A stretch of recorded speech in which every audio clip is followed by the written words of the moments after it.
यह है कार्तिक पूर्णिमा कथा। इसलिए भगवान शिव को कहा जाता है त्रिपुरारी। पौराणिक कथा के मुताबिक तारकासुर नाम का एक राक्षस था।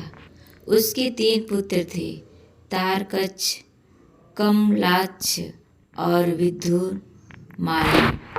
भगवान शिव के बड़े पुत्र कार्तिकेय ने तारकासुर का वध किया। अपने पिता की हत्या की खबर सुन तीनों पुत्र बहुत दुखी हुए।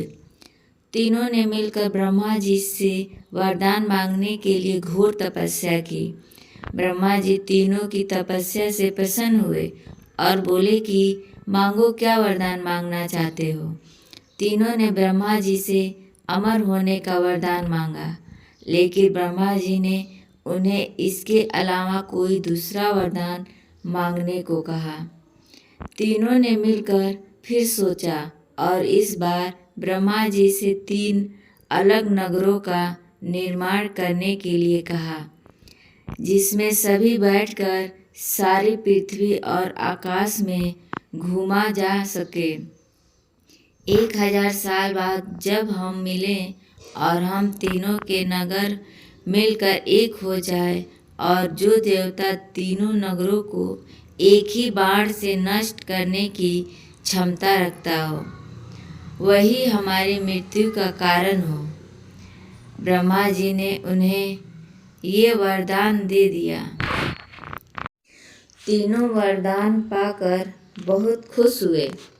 ब्रह्मा जी के कहने पर मैं दानव ने उनके लिए 3 नगरों का निर्माण किया। तारकच के लिए सोने का, कमला के लिए चांदी का और विद्युन्माली के लिए लोहे का नगर बनाया गया। तीनों ने मिलकर तीनों लोकों पर अपना अधिकार जमा लिया।